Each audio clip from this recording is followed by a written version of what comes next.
In December of 2025, Nissan sold its own house, not a factory, not a stake in some other company, the headquarters, the glass tower on the Yokohama waterfront with the company's name on the side of it. 97 billion yen, around $630 million. And then Nissan signed a 20-year lease so it could keep working inside the building it used to own. That is what it looks like when a company has run out of things to sell that nobody will miss. But the building is not the story. The story is what Nissan's chief executive said a few months later, when a reporter asked him whether the company itself might one day be sold to somebody else. He did not say no. To understand why the man running one of the most famous car companies on earth would leave that door open, you have to see everything Nissan has already sold, shut down, or written to zero. The list is longer than most people realize. And the number at the end of it is the one that should frighten you. Start with the size of the whole. For the financial year that ended in March of 2025, Nissan reported a net loss of 670 billion yen, about $4.5 billion. The year before, the same company had made a profit. That is a company falling through the floor in 12 months, and it stands as one of the worst results in Nissan's modern history. The chief executive at the time, Makoto Uchida, resigned and took responsibility for it. The man who replaced him was a Mexican engineer named Ivan Espinosa, who had spent years inside Nissan watching the ship take on water and being unable to do anything about it. He was given 6 weeks to write a plan. What he produced is called Re-Nissan, and it is one of the most brutal restructuring plans any major car maker has published this century. 7 factories closed, 17 plants cut down to 10. 20,000 people out of work, roughly 15% of everybody Nissan employs anywhere in the world. Manufacturing capacity cut from 3.5 million vehicles a year down to 2.5 million. A third of the company's ability to build cars deleted on purpose. 500 billion yen in cost savings, which is about $3.5 billion. Espinosa stood in front of reporters when he announced it and said Nissan had a mountain to climb. That is a phrase executives use when the situation is bad enough that pretending otherwise would insult everyone in the room. And then, 2 months later, he made the announcement that hurt the most. There is a factory in Kanagawa Prefecture called Oppama. Oppama carries more history than any other building Nissan owns. In 2010, before Tesla was a household name and before most of the industry took electric cars seriously, the first Nissan Leaf rolled off the line at Oppama. Nissan was years ahead of nearly everybody, and Oppama was where it happened. 2,400 people work there. In July of 2025, Nissan announced that vehicle production at Oppama will end in March of 2028. The models built there moved to a plant in Fukuoka, hundreds of kilometers to the southwest. Espinosa called the decision extremely difficult. He called Oppama an icon for Nissan. He also said that even if no buyer is found for the land, the decision does not change. Which tells you the closure was never really about the property. It was about a company that can no longer afford its own history. So how does a business that once looked untouchable end up here? The answer starts with a number somebody said out loud 11 years ago. In 2015, under Carlos Ghosn, Nissan set itself a target: 8 million vehicles a year. It was an enormous, confident, headline-grabbing number, and the entire company was rebuilt around reaching it. Factories were expanded, platforms multiplied, capacity was installed for a future that was simply assumed to arrive. In 2024, Nissan sold 3.3 million vehicles. Not 8, not 6, 3.3. Espinosa has said publicly that this is where the current crisis comes from. Nissan spent a decade carrying the cost structure of an 8 million car company while selling less than half that many. Every empty seat on a production line is money leaving the building. Nissan had thousands of them in a dozen countries for years. And while it was carrying that weight, two other things happened. Gosen was arrested in 2018 and eventually fled Japan, which threw the company into a leadership crisis it never fully recovered from.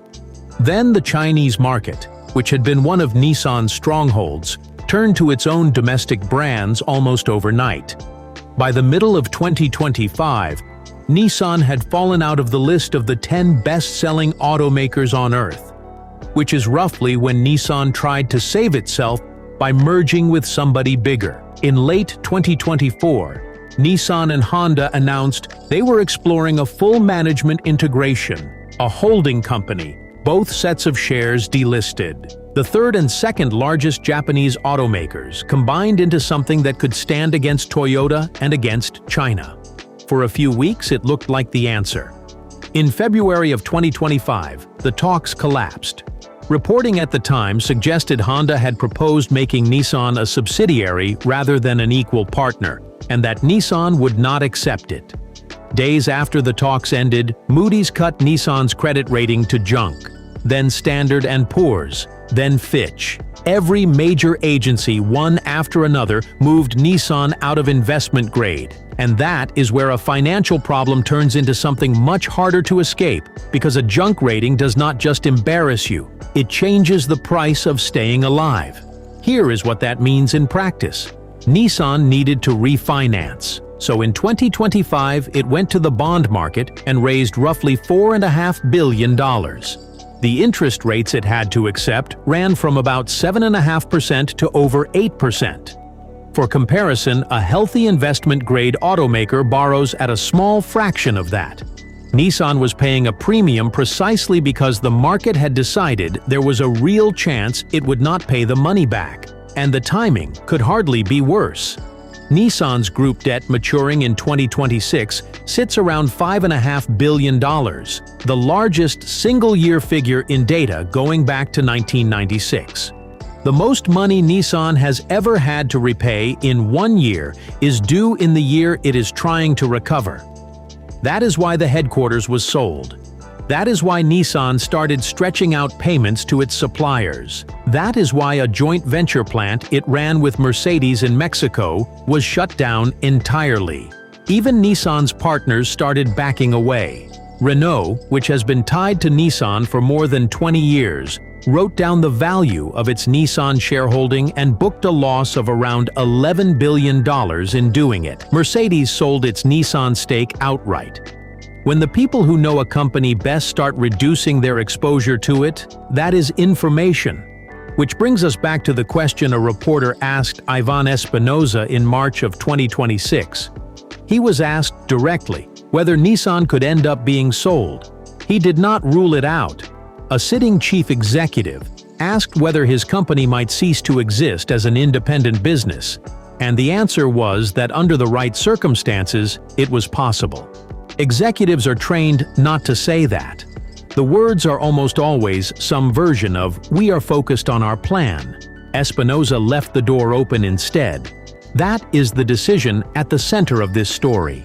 No factory closure, no asset sale, just a quiet public admission that independence has become a preference rather than a certainty. And yet, here is the part that makes this genuinely difficult to call, and anybody telling you Nissan is finished is not reading the whole page. The cars have gotten good again. In the J.D. Power 2026 Initial Quality Study, the Nissan Rogue was ranked the #1 compact SUV in the United States for new vehicle quality, and Nissan finished second among all mass-market brands. That comes from an independent survey of actual owners, not from a press release. Espinosa has cut new model development time from more than 50 months down to around 37, which is an enormous operational change for a company this size. In April of 2026, Nissan laid out a new long-term direction built around AI-assisted driving and a streamlined lineup of 45 models, and showed a revived Xterra, a new Skyline, a hybrid Rogue, and an electric Juke. And the company now expects to return to profitability. So the honest picture is a business that is executing its recovery plan reasonably well, building better cars than it has in a decade, and still carrying a debt load and a rating that leave it very little room to be wrong about anything. So put it all together. The headquarters is sold and leased back. 7 plants are closing. 20,000 jobs are going. The factory where the Leaf was born shuts in 2028. The credit rating is junk. The borrowing costs are punishing. And the biggest debt bill in the company's recorded history lands this year. Against that, the products are improving, the costs are coming down, and the plan is broadly on schedule. Nissan does not need a miracle. It needs a few uninterrupted years. The problem is that nothing about the last decade suggests this industry intends to give anybody a few uninterrupted years. If the recovery holds, Espinosa will be remembered as the man who caught a 100-year-old company halfway down and stopped the fall. If it slips, if tariffs bite deeper, or one more market turns, then the sentence he refused to rule out in March stops being a hypothetical and starts being a plan. Nissan sold the building with its name on it to buy time. Whether it bought enough is the only question left.